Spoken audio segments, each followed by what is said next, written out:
ಯಾಕೆ ಅಂದ್ರೆ ಇವತ್ತು ತುಪ್ಪದನ್ನ ಉಣಬಹುದು ನಾವು, ಆದ್ರೆ ತುತ್ತಿಟ್ಟವಳು ಮರೆಯಬಾರದು, ಕಟ್ಕಾಲದಲ್ಲಿ ತಂಗಳು ಕೊಟ್ಟವ್ರನ್ನು ಮರೆಯಬಾರದು. ಇವತ್ತು ಡೂಪ್ಲೆಕ್ಸ್ ಮನೆ ಕಟ್ಟಿರ್ಬೋದು, ಇವತ್ತು ಒಳ್ಳೆ ಕೆಲಸದಲ್ಲಿರ್ಬೋದು, ಆದ್ರೆ ಚಿಕ್ಕ ವಯಸ್ಸಿನಲ್ಲಿ ಅಕ್ಕರೆಯಿಂದ ಅಕ್ಕಪಕ್ಕದ ಮನೆಯವರು ಕೊಟ್ಟ ಮಜ್ಜಿಗೆ ಕೊಟ್ಟ ತಂಗಳನ್ನ ಯಾರು ಮರೆತ ಅವನು ಮುಗ್ದ ಅಂತ ಅದು ನೆನಪಲ್ಲಿ ಇರ್ಬೇಕು ನಮಗೆ. ನನ್ನ ನೋವಿನ ಸಂದರ್ಭದಲ್ಲಿ, ಕಷ್ಟದ ಸಂದರ್ಭದಲ್ಲಿ ಯಾರು ನನ್ನ ಜೊತೆಲಿದ್ದಾರೆ ಅವ್ರು ಮುಖ್ಯ. ಅಧಿಕಾರ ಸಿಕ್ಕ ಮೇಲೆ ಜಗತ್ತಿನ ತುಂಬಾ ನೆಂಟರಾಗ್ತಾರೆ, ದೇಹದಲ್ಲಿ ಬಲ ಇದ್ದಾಗ ಊರೆಲ್ಲ ಸಂಬಂಧಿಕರು ನಮಗೆ.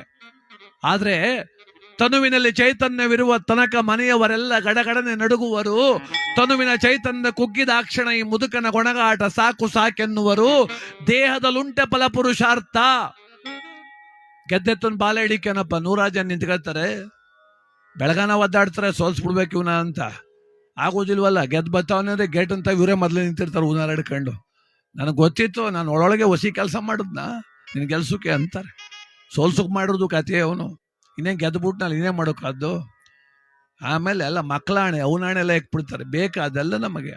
ಬೇಕೇನ್ರಿ ಅದೆಲ್ಲ ನಮಗೆ? ರಾಜಕಾರಣ ಅನ್ನೋದು ಒಂದು ಭಾಗ ಅಷ್ಟೇ, ಅದೇ ಜೀವನ ಅಲ್ಲ ನಮಗೆ. ಅದೇ ಜೀವನ ಮಾಡ್ಕೊಂಡ್ರೆ ಜೀವನ ಕಷ್ಟಪ್ಪ. ಅವನ್ನೆಲ್ಲ ಒಂದೊಂದು ಭಾಗ ಅಂತ ಇಟ್ಕೋಬೇಕು. ನಮ್ಮ ಬದುಕು ಬೇರೆ ಇದೆ, ನಮ್ಮ ಚಂದ ಬೇರೆ ಇದೆ. ಅಣ್ತಮ್ಮಂದ್ರು, ಬಂಧು ಬಳಗ, ಸಾವು ತಿಥಿ, ಮದುವೆ, ವ್ಯವಸಾಯ, ಭೂಮಿತಾಯಿ ಸೇವೆ, ದನಕರದ ಸೇವೆ, ಇದು ನಮ್ಮೆಲ್ಲರ ಬದುಕು, ರೈತರ ಬದುಕು. 5 ದಿವಸ ರಾಜಕೀಯ ಮಾಡಿಬಿಟ್ಟು ತೆಪ್ಪಗೆ ಬಾಲ ಮಗ ಅವನೋ ಇವನೋ ಯಾರಿಗಾದ್ರು ಅದೇ ಬಾಪ ನಮ್ಮ ಕೆಲಸ ನೇಗಿಲಿಡಿದೆ ಬಾರೋ ಅಂತ ಯಾರು ಬದುಕ್ತಾವನೆ ಅವನು ಬದುವಂತ ಆಗ್ತಾನೆ. ಏನೇನೋ ತಲೆ ಕೆಡ್ಸ್ಕೊತಾರೆ ಕಣ್ರಿ. ಮೊನ್ನೆ ಅಲ್ಲಿ ಹೋಯ್ತಾನ ಬೆಸರಳ್ಳಿ ರೋಡಲ್ಲಿ ಫುಲ್ ಬಿಯರ್ ಕುಡಿದ್ಬಿಟ್ಟು ಮುನುಗ್ಬಿಟ್ಟು ಅವನೊಬ್ಬ. ಏನು ಬಾಟ್ಲು ಪಕ್ಕದಲ್ಲಿ ಉಳ್ಳಾಡ್ತಾವ, ಏನ್ಲೇ ಇಷ್ಟೊಂದು ಕುಡ್ದಿದ್ದಿ ಅಂದ್ರೆ ಬಿಹಾರದಲ್ಲಿ ಸೋತೋಗ್ಬಿಡ್ತು ಕನ್ನಡ ನಮ್ಮ ಪಕ್ಷ ಅಂತ. ಬಿಹಾರದಲ್ಲಿ ನಿಮ್ಮ ಪಕ್ಷ ಸೋತ್ರ ಈ ಪಟ್ಟಿ ಬಿಯರ್ ಕುಡ್ದಾರಪ್ಪ, ನಿನ್ಗೇನ್ರೋ ಬಂದಿರೋದು? ಎಷ್ಟು ತಲೆ ಕೆಡ್ಸ್ಕೊಂತಿರೋ? ಅಲ್ಲಿ ನಿಮ್ಮ ತಾಯಿ ನ್ಯಾಯಬೆಲೆ ಅಂಗಡಿಗೆ ಹೋಗಿ ಅಕ್ಕಿ ತರೋಕ್ಕಾಗದೆ, ನಡೀಕಾಗದೆ ಕುಂಟ್ತಾ ಹೋಯ್ತವಳೆ. ಹೋಗಿ ಅಕ್ಕಿ ತಂದು ಕೊಡ್ಲಿಲ್ಲ ನಿನ್ನ ಪುಣ್ಯಾತ್ಮ. ನಿನ್ನ ಅಪ್ಪನ ಕಣ್ಣಿನ ಪೊರೆ ಬಂದದೆ, ಉಚಿತ ಆಪರೇಷನ್ ಮಾಡಿಕೊಡ್ತಾರೆ, ಅಲ್ಗಾರ ಕರ್ಕೊಂಡು ಹೋಗ್ಲಿಲ್ಲ ಪುಣ್ಯಾತ್ಮ.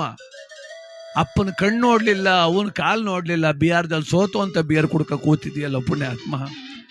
ಏನು ಹೇಳಮ್ರಪ್ಪ ನಿಮಗೆಲ್ಲ ನಾವು ಅಂತ.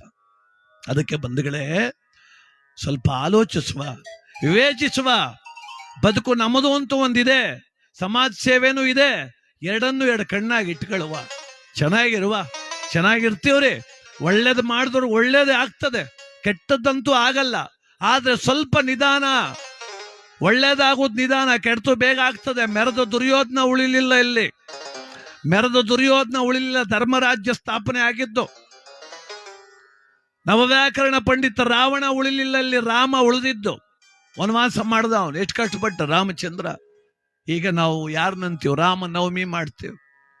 ರಾವಣ ಕೆಟ್ಟವನಲ್ಲ ರೀ, ಆದ್ರೆ ನವವ್ಯಾಕರಣ ಪಂಡಿತ ಮಹಾಜ್ಞಾನಿ ಆದವನು ಏನು ಮಾಡ್ದ? ಒಂದು ಸಣ್ಣ ವ್ಯಾಮೋಹ ಬಂತು, ಪರಸ್ತ್ರೀ ವ್ಯಾಮೋಹ ಬಂತವನಿಗೆ. ಒಂದು ಕೆಟ್ಟ ಗುಣ ಅವನ 100 ಗುಣಗಳನ್ನ ನಾಶ ಮಾಡಾಕ್ಬಿಡ್ತು. ಯಾರು ಕೆಟ್ಟೋರಾಗ್ತಾರೆ ಅಂದ್ರೆ, ಯಾರು ದೌರ್ಬಲ್ಯವನ್ನ ಮೆಟ್ಲಿಕ್ಕೆ ಸಾಧ್ಯ ಇಲ್ವೋ ಅವ್ರು ಕೆಟ್ಟೋರಾಗ್ಬಿಡ್ತಾರೆ. ಆದ್ರಿಂದ ನಾವು ಕೆಟ್ಟೋರಾಗೋದು ಬೇಡ ಬಂಧುಗಳೇ. ಉತ್ತಮರಾಗೋಣ, ಉತ್ತಮರಾಗಿ ಬದುಕೋಣ.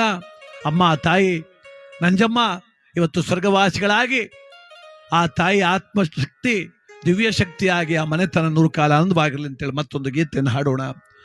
ಸತ್ತು ಸ್ವರ್ಗಕ್ಕೆ ಹೋದ ಮೇಲೆ ಅಳೋದು ಯಾಕವ್ವ, ಗೋಳಾಡೋದು ಯಾಕವ್ವ, ಬರೆದ ಲೆಕ್ಕ ಮುಗಿದ ಮೇಲೆ ಬಿಡುವನೇ ನಂಜವನ್ನ.